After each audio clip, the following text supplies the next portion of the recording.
The morning sun cast long shadows across Westbrook University's historic campus as a modest Honda Civic pulled into the student parking lot. Behind the wheel sat Alex Thompson Jr., a bright-eyed 19-year-old whose calm demeanor masked the butterflies in his stomach. This wasn't just any first day of college. This was the beginning of a journey he had fought hard to earn on his own terms. The car wasn't exactly falling apart, but it definitely stood out among the city of luxury vehicles filling the parking spaces. A brand-new Mercedes SUV pulled up next to him, its driver giving Alex's Honda a dismissive glance before strutting away. Alex just smiled to himself, thinking about the collection of high-end cars sitting in his family's garage at home. His father had offered him any car he wanted for college, but Alex had insisted on buying this Honda with his own savings from his summer job. As he grabbed his backpack from the trunk, Alex's phone buzzed with a message from his dad. "Proud of you, son. Remember what I always say, let your work speak louder than your wallet." Alex grinned, tucking the phone away. His father, despite owning multiple successful tech companies and being the majority stakeholder of Westbrook University itself, had always taught him the value of earning his own way. Walking across the sprawling campus, Alex took in the sights around him. Students lounged on the perfectly manicured lawns, their laughter mixing with the rustle of ancient oak trees. The limestone buildings stood tall and proud, their walls holding decades of academic history. He'd visited plenty of universities during his college search, but something about Westbrook had called to him. Maybe it was the prestigious economics program, or maybe it was the chance to prove himself at a place where no one knew his family name. He'd worked incredibly hard to get here, late nights studying for SATs, countless drafts of his application essays, and a part-time job to show he could manage responsibilities. His father had offered to make a call to smooth the way, but Alex had refused. "If I'm going to do this," he'd said, "I want to do it my way." In the administration building, Alex joined the line of new students waiting to get their ID cards. The girl in front of him was nervously checking her schedule, while the boy behind him was video calling his mom, asking where to find his dorm building. They were all in the same boat, new beginnings, fresh starts, and the chance to define themselves. "Next," called the office assistant, and Alex stepped forward. As she took his photo and printed his ID, he couldn't help but notice how ordinary it looked. Just another student ID, no special marking or indication of his family's connection to the university. Exactly how he wanted it. Finding his way to the freshman dormitory, Alex met his roommate, Ray, a scholarship student from the Midwest with a passion for computer science. They clicked immediately, sharing jokes about the chaos of move-in day and their mutual love for old sci-fi movies. Ray had no idea he was rooming with the son of the university's owner, and Alex preferred to keep it that way. That evening, as the sun set over the campus, Alex sat at his desk, organizing his materials for tomorrow's classes. His advanced economics textbook sat front and center, the class he was most excited about. He'd earned his spot in that advanced placement through his test scores and high school achievements, not his last name. Looking out his dorm window at the campus coming alive with evening activities, Alex felt a mix of excitement and determination. Tomorrow would be his first real test, not just of his academic abilities, but of his resolve to make it on his own merits. His father had built an empire from nothing, and now it was Alex's turn to build his own path, one honest effort at a time. What he didn't know was that his biggest challenge wouldn't come from the coursework or the pressure to succeed, but from someone who would judge him without knowing his full story. As he prepared for bed, Alex had no idea that his advanced economics class would become the battleground for a lesson in prejudice, perseverance, and the power of quiet dignity. The night wrapped around Westbrook University like a soft blanket, the campus quieting as students settled into their new homes. In his simple dorm room, with its standard-issue furniture and shared bathroom, Alex Thompson Jr., the son of one of the most influential men in education, fell asleep just like any other freshman, hopeful, nervous, and ready to prove himself to the world, one day at a time. The excitement of the first week of classes at Westbrook University was in full swing when Alex walked into advanced economics. The classroom, with its tall windows and rows of polished desks, was already filling up with eager students. Alex chose a seat in the middle row, not hiding in the back, but not trying to show off in the front either.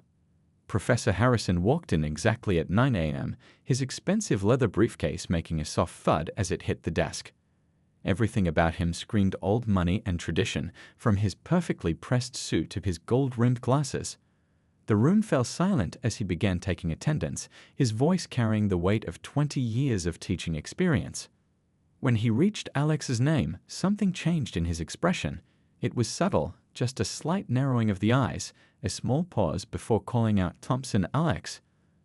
Alex raised his hand with a polite present stir, but he could feel the professor's gaze lingering a moment too long.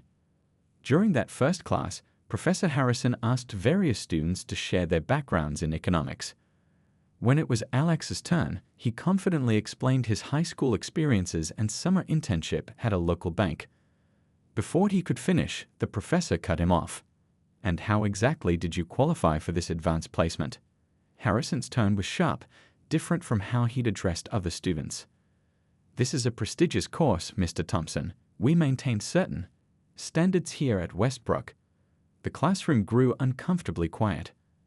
Alex kept his voice steady as he replied, "I scored in the top percentile on the placement exam, Professor.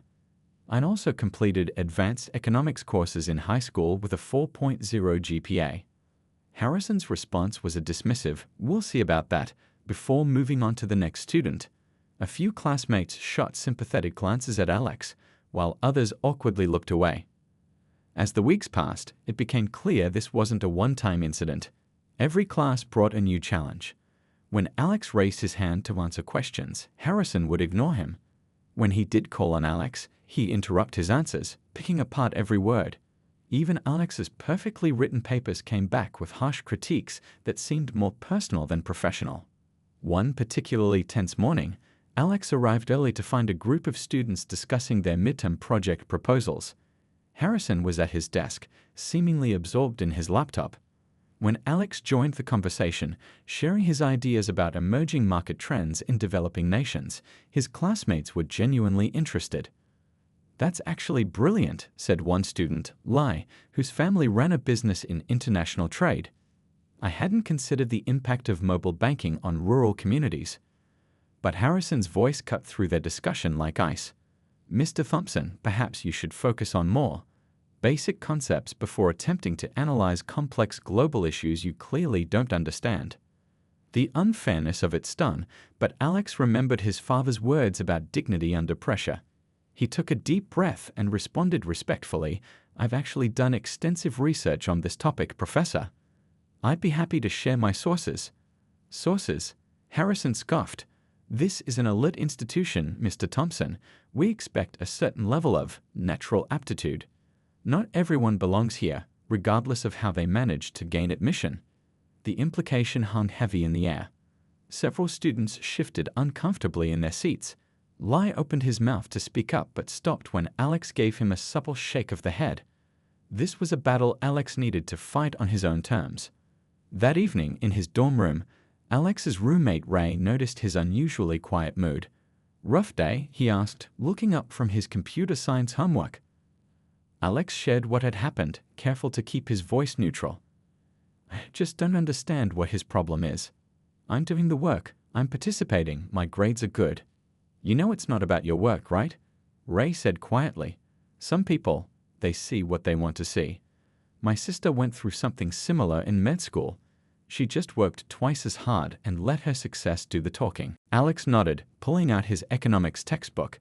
If Harrison wanted to see his capabilities, he'd show them through dedication and excellence. He stayed up late that night, refining his midterm project, triple-checking his sources, and preparing for any possible criticism.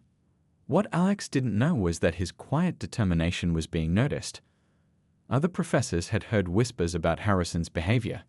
Students were talking, and somewhere in the administrative offices of Westbrook University, wheels were beginning to turn. As he finally went to bed that night, Alex thought about calling his father. One word from him could end this whole situation, but that wasn't the way he wanted to win this battle. His father had built his success on his own merits, and Alex was determined to do the same. Tomorrow would bring another day of subtle jabs and unfair treatment. But Alex Thompson Jr. was ready to face it with the same grace and resilience that had gotten him this far. What Professor Harrison didn't realize was that his attempts to break Alex's spirit were only making him stronger, more determined to prove that he belonged exactly where he was, not because of his name, but because of who he was as a person. The day of the midterm presentations arrived with an electricity in the air. The advanced economics classroom was packed, with students nervously reviewing their notes and checking their presentation slides one last time.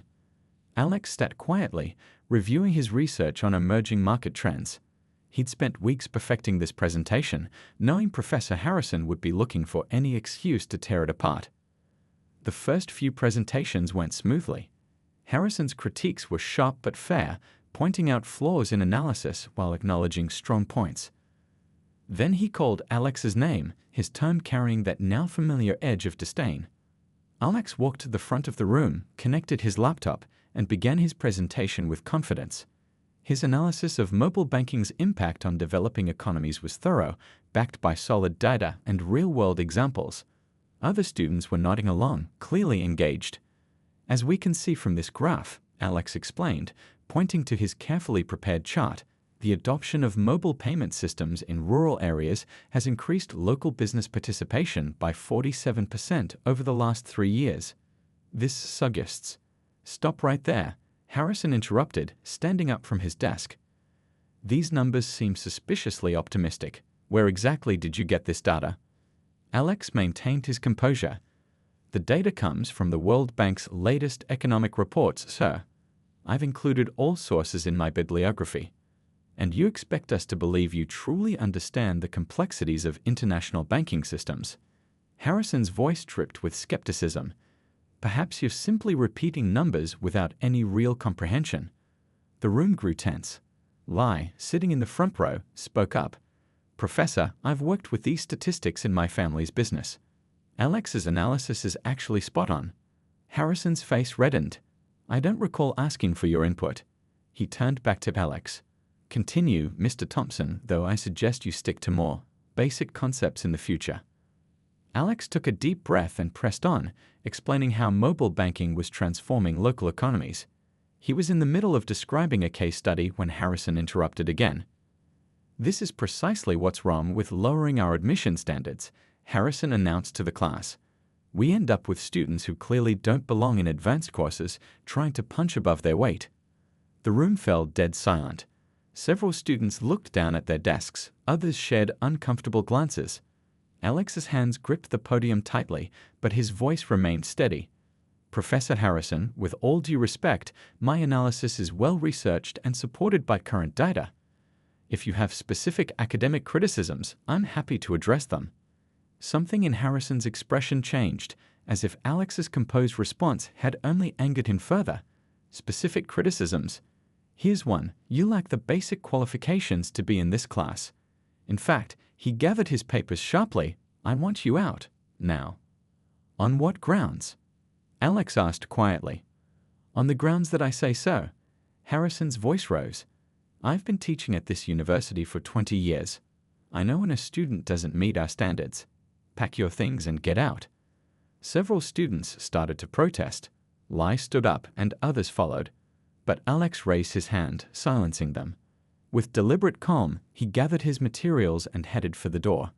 Just before leaving, he turned back. Thank you for the opportunity to present my research, Professor Harrison. I'll be sure to forward a copy of my complete presentation, with all sources cited, to the department head. I wouldn't want any confusion about the quality of my work. The professor's face turned an even deeper shade of red. Are you threatening me? Not at all, sir, Alex replied. Just maintaining academic transparency. Have a good day, everyone. As the door closed behind him, the whispers erupted in the classroom. Nobody saw Alex's hands shaking as he walked down the hallway, or noticed him duck into an empty study room to catch his breath. He pulled out his phone, thumb hovering over his father's number. One call could end this whole situation. Instead, he dialed his roommate Ray. You won't believe what just happened, Alex started, his voice finally betraying some of the emotion he'd been holding back. Actually, I might, Ray responded. Your classmate Lai is live-streaming in our computer science class group chat. Dude, the whole school's going to know about this by dinner. Alex sank into a chair. This wasn't how he'd wanted things to play out. He'd tried so hard to handle everything quietly, professionally. Now it was about to become public knowledge. "What are you going to do?" Ray asked. Alex thought about his father's words about letting your work speak for itself, about dignity under pressure, about fighting the right way. "I'm going to file a formal complaint," he decided. "Not because of what he did to me, but because if he's doing this to me, he's probably done it to others. And some of them might not have been able to stand up for themselves." As he ended the call, Alex didn't know that his quiet dignity in the face of injustice had made more of an impact than any angry outburst could have. While he sat planning his next steps, the video of his confrontation with Harrison was spreading across campus, and with it, other stories were beginning to emerge.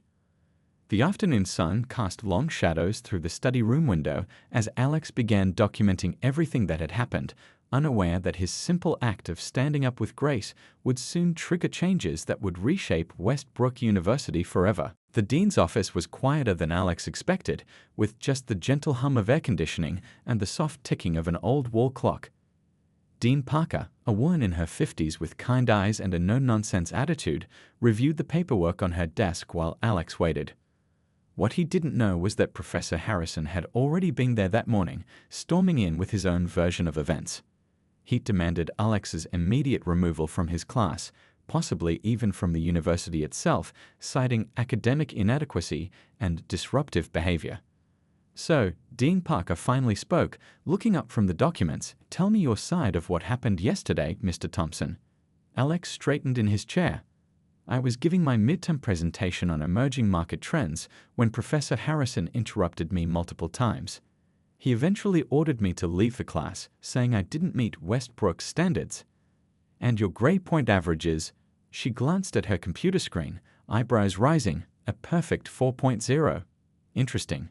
She typed something quickly. "Did you know Professor Harrison has filed a formal complaint against you?"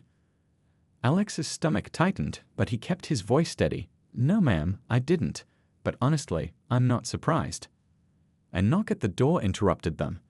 Dr. Wood from the economics department entered, carrying a tablet. "Sorry to interrupt, but you need to see this." She handed the tablet to Dean Parker, who spent several minutes scrolling through what appeared to be social media posts. "It seems your classmates have been quite vocal about yesterday's events," Dean Parker said, her expression carefully neutral. "There's video footage." Alex's heart sank. "I didn't know anyone was recording. I would never have wanted this to become a public spectacle." "No, Mr. Thompson, I can see that's not your style," Dean Parker replied, studying him thoughtfully. "But perhaps it needed to become public. Dr. Wu, would you share what you discovered this morning?" Dr. Wu sat down, her face serious. "After yesterday's incident went viral on campus, my office received dozens of emails. Former students sharing similar experiences with Professor Harrison. Some dropped his classes. Others changed majors entirely. But none of them filed formal complaints. Why not?" Alex asked, though he already knew the answer. "Fear," Dr. Wu said simply. "Fear of retaliation, of not being believed, of having their academic careers damaged. They didn't have video evidence like you do." Dean Parker leaned forward. "Mr. Thompson, I need to ask you something directly. Have you considered involving your FA?" "No," Alex interrupted, then quickly apologized for the outburst. "I'm sorry, but no. I want this handled through proper channels, like any other student." The dean nodded slowly, a flicker of respect crossing her face. "Very well. Dr. Wu, please add these new testimonies to the investigation file. Mr. Thompson, we'll need you to provide a detailed written statement." Just then, Professor Harrison's voice boomed from the outer office. "This is ridiculous. I demand to know why my complaint isn't being acted upon immediately. If you'll excuse me," Dean Parker stirred, "I need to handle this. Mr. Thompson, please work with my assistant to document everything." And she paused at the door. "Thank you for bringing this to our attention the right way." As Alex left through a side door to avoid confrontation, he heard Harrison's angry voice. "That boy has no place in my classroom. Do you know what this will do to Westbrook's reputation?" In the hallway, Alex bumped into Lei and several other classmates who'd been waiting to speak with the dean. "We're here to give statements," Lei explained. What happened yesterday, that wasn't okay. Thanks, guys, Alex said quietly, genuinely moved by their support. But you don't have to. Yes, we do, another classmate cut in. We should have spoken up sooner. Better late than never, right? Back in his dorm room that evening, Alex finally called his father. Not to ask for help, but just to talk. As the phone rang, he looked at the growing online support from students across campus. The hashtag Stand with Alex was trending on the university's social media. Hey Dad, he said when his father answered. Got a minute? Some stuff happened at school. I know, son, his father replied calmly. The board chairman called me today. They're launching a full investigation. Alex's heart skipped. Dad, I didn't want to use your name or position. And you haven't, his father interrupted. You've handled this exactly right. Sometimes standing up for yourself the right way means you end up standing up for others too. I'm proud of you, son. As they talked, Alex's phone kept buzzing with notifications. More students were coming forward with their stories. The quiet ripple he'd started was becoming a wave of change at Westbrook University. Later that night, unable to sleep, Alex walked to the campus coffee shop. The barista, an older student he didn't know, refused to let him pay. You're Alex Thompson, right? What Professor Harrison did? My sister went through something similar last year. She transferred schools because of him. Thank you for speaking up. Walking back to his dorm, Alex realized this had become something bigger than just his situation. His father had always taught him that real change comes not from using power, but from standing up for what's right in the right way. Tomorrow would bring more meetings, more statements, more procedures to follow. But tonight, watching other students study in the library windows, Alex felt a quiet certainty that something important had been set in motion. Not because of his family name, but because sometimes all it takes is one person willing to stand up and say, this isn't right. The following week at Westbrook University felt different. Word of the investigation had spread across campus like wildfire, and everywhere Alex went, he could feel eyes following him. Some were supportive, others curious, and a few clearly disapproving. He kept his head high and focused on his classes, even as the whispers followed him through the halls.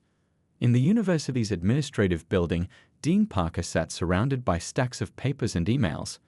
Each one told a story. Students who'd switched majors to avoid Professor Harrison, others who'd transferred schools entirely, and some who'd given up on their dreams of business careers altogether.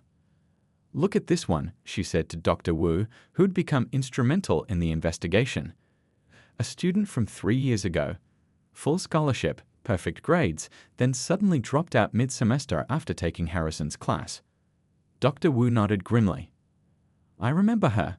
Brilliant mind for economics. She's working at her family's small grocery store now. The dean's computer chimed with another email. And they keep coming. How did we miss this for so long? Fear is a powerful silencer, Dr. Wu replied, sorting through more testimonies. And Harrison's tenure make him seem untouchable. Meanwhile, Professor Harrison wasn't going down without a fight.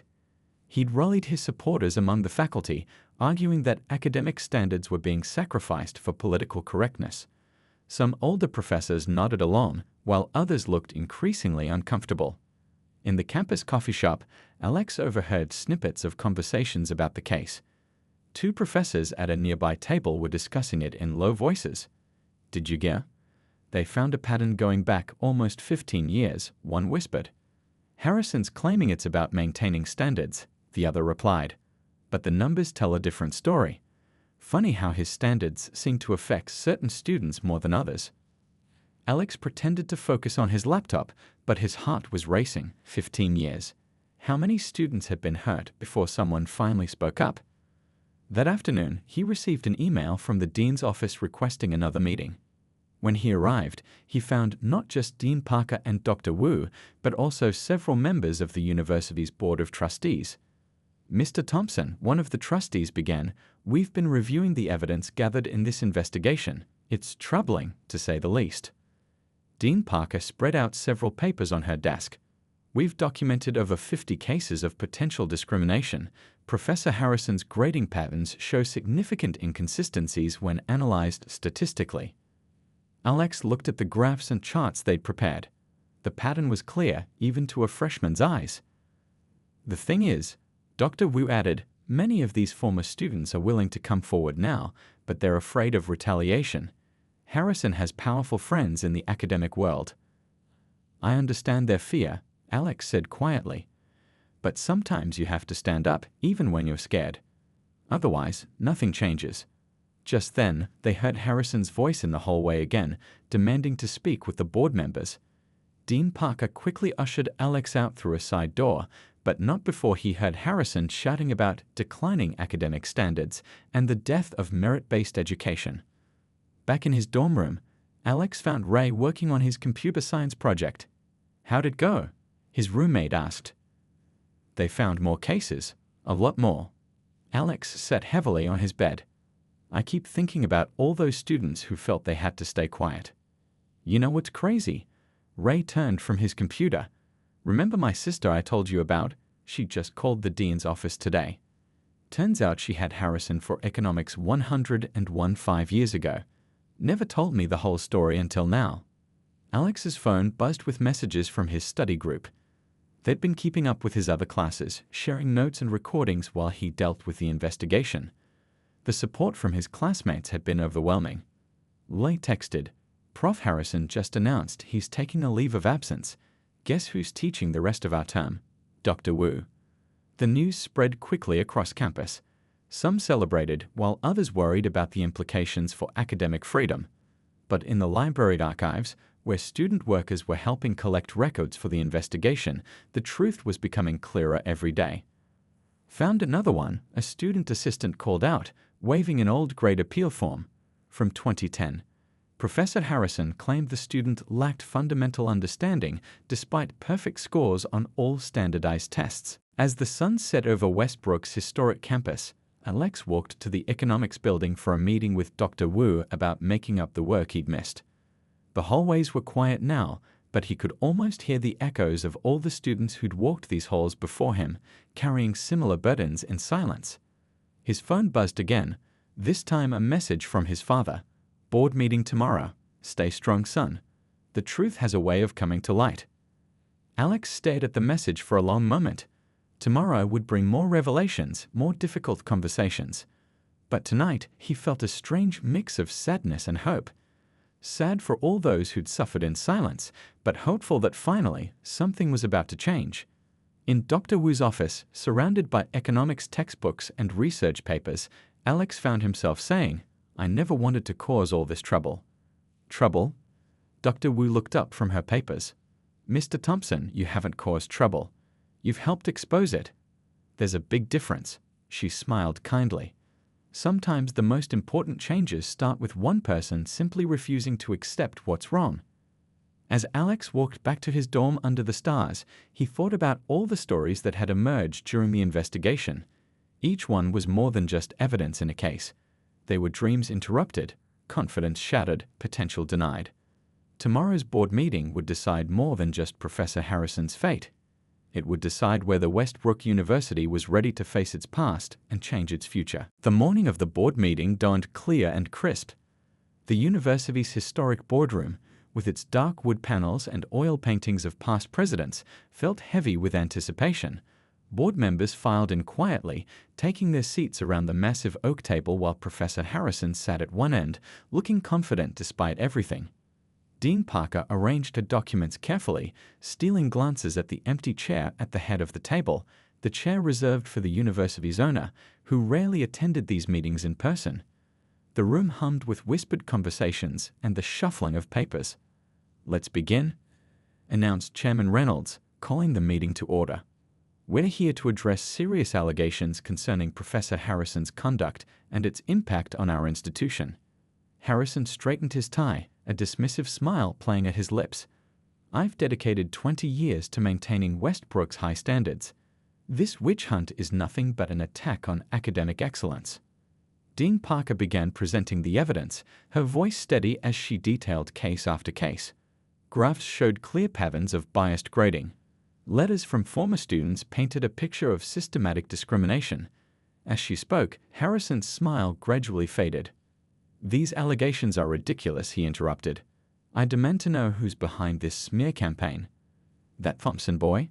He couldn't handle the rigor of my class, so he stirred up trouble, probably using his family connections. The boardroom door opened quietly. A tall man in a simple gray suit walked in, his presence immediately commanding attention. Harrison's words died in his throat as Mr. Thompson Sr., Alex's father and the owner of Westbrook University, took his seat at the head of the table. "Please continue, Professor," Mr. Thompson said calmly. "You were saying something about family connections."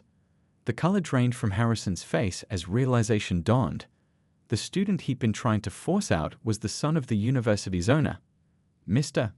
Thompson," Harrison stammered, "I had no idea." Clearly, Mr. Thompson's voice remained level. "And that's exactly the point.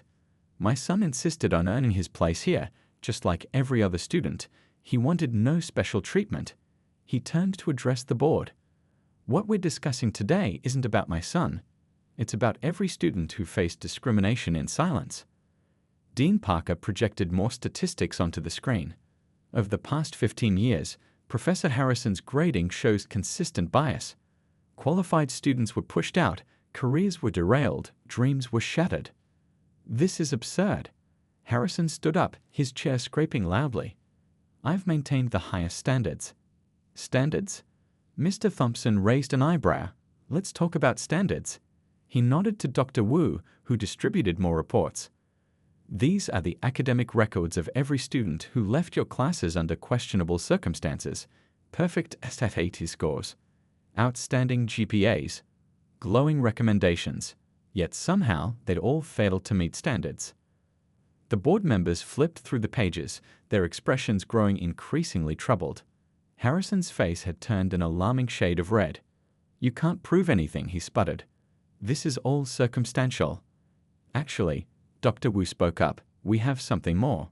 She played a compilation of video clips, not just from Alex's confrontation, but security footage spanning years. Harrison's pattern of behavior was undeniable. Mr. Thompson leaned forward. "Professor Harrison, I built this university's reputation on true academic excellence. Excellence that comes from nurturing talent, not crushing it. What you've done isn't maintaining standards. It's abuse of power." Chairman Reynolds cleared his throat. "I believe we've seen enough. Professor Harrison, please wait outside while the board deliberates." As Harrison left, shoulders slumped, Mr. Thompson turned to Dean Parker. "How many students have we lost to this behavior?" "Too many," she replied softly. "But some are already reaching out about returning to complete their degrees." The board's deliberation was shorter than expected. When Harrison was called back in, Chairman Reynolds delivered the verdict: immediate termination, with a full review of all his past grading decisions. "This is outrageous."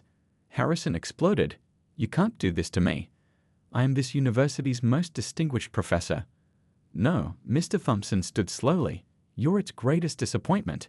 True education lifts people up. It doesn't tear them down." As Harrison stormed out, the board turned to discussing remedies. Mr. Thompson proposed a new scholarship fund for students who'd been forced to abandon their education. Dean Parker suggested a comprehensive review of all departments to ensure no similar patterns existed elsewhere. Later that afternoon, Alex sat in the campus coffee shop, unaware of what had transpired. He looked up as his father slid into the seat across from him. "Is it over?" Alex asked quietly. His father nodded. "Harrison's gone. But more importantly, we're making changes to ensure this never happens again." "I never wanted him to lose his job," Alex said. "I just wanted things to be fair." "Sometimes making things fair requires difficult decisions," his father replied. "You know, when I bought this university, I promised to make it a place where every student had a real chance to succeed. Somewhere along the way, we lost sight of that. You helped us find it again."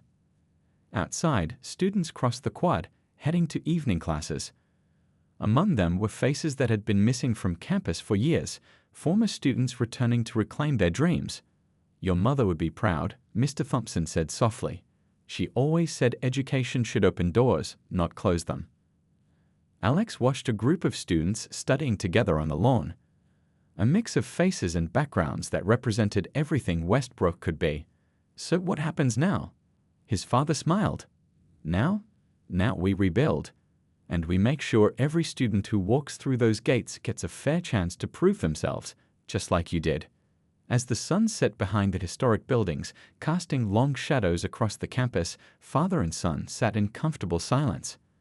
Tomorrow would bring new challenges, but tonight they could take comfort in knowing that sometimes standing up for what's right could change not just one life, but countless others. 1 year later, Westbrook University looked different. Not just in the physical sense, though the new student center dedicated to inclusive education was certainly a striking addition to the campus. The real change was in the atmosphere, the way students carried themselves, the open discussions in classrooms, the feeling that everyone truly belonged. Alex walked across the quad, now a sophomore, heading to his morning economics class.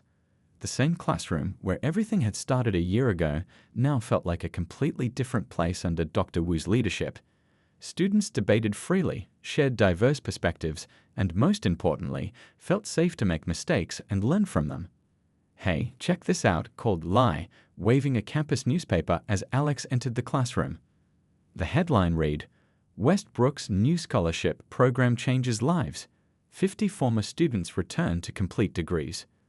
The Thompson Second Chance Scholarship, Alex read quietly, still a bit uncomfortable seeing his family name attached to the program. His father had insisted on naming it that way, saying it needed to stand as a reminder of how change began.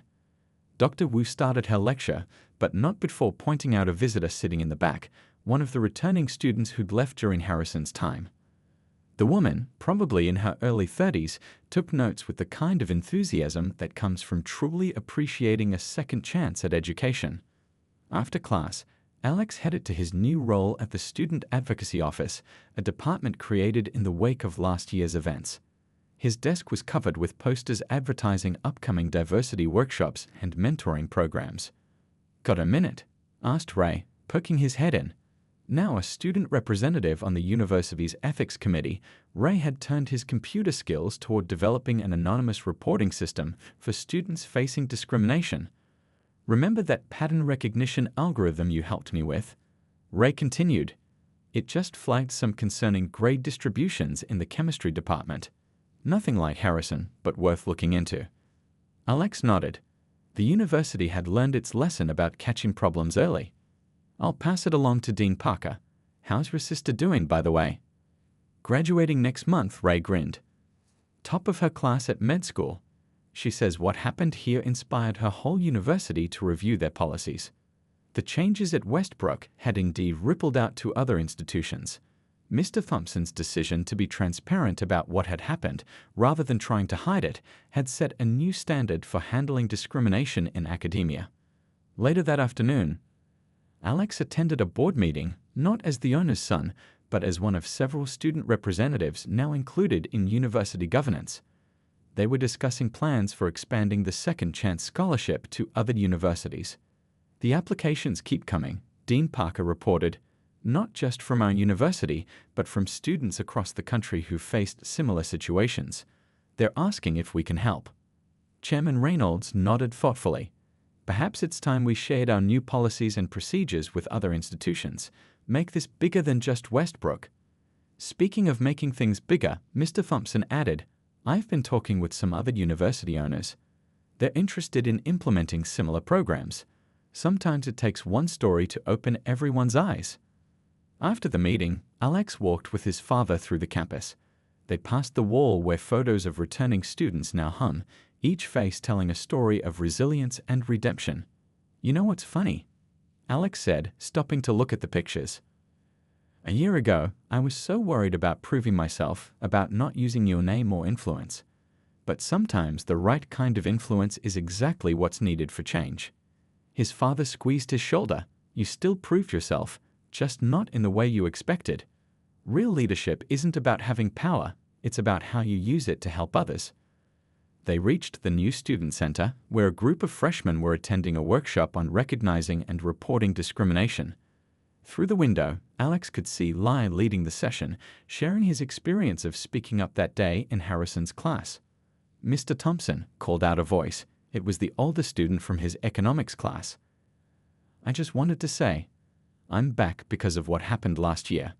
Not just the scholarship, but knowing someone finally stood up and said, "This isn't right." As she walked away, Alex noticed more students gathering for the afternoon's mentoring program. The mentors included several of Harrison's former students who'd returned to complete their degrees. They were paired with new students, ensuring that no one would have to face discrimination alone again. "You've started something remarkable here," his father said proudly. "But you know what makes me proudest? You're still just Alex to your classmates. Still doing the work, still earning your own way." Alex watched as more students filled the center, their voices mixing in animated discussion about economics, ethics, and change. The fear that had once silenced so many had been replaced by a determination to speak up and support each other. That evening, as the sun set behind Westbrook's historic buildings, Alex sat in his favorite spot on the campus lawn. A year ago, he'd been a freshman trying to prove himself. Now he understood that true strength wasn't in standing alone, but in standing up for others. His phone buzzed with a message from the Student Advocacy Office. Another university was reaching out, wanting to learn from Westbrook's experience. Alex smiled, thinking about how one moment of courage had grown into a movement for change. The stars began to appear over the campus, and Alex could hear the distant sounds of study groups and club meetings. Westbrook was more than just a university now. It was a model for what education should be. A place where every student, regardless of background, had the chance to shine. And somewhere in those halls, future leaders were learning not just about academics, but about courage, justice, and the power of standing up for what's right. The story of change at Westbrook would be told for years to come, not because of the scandal, but because of the transformation that followed, a reminder that sometimes the greatest lessons in education have nothing to do with textbooks at all.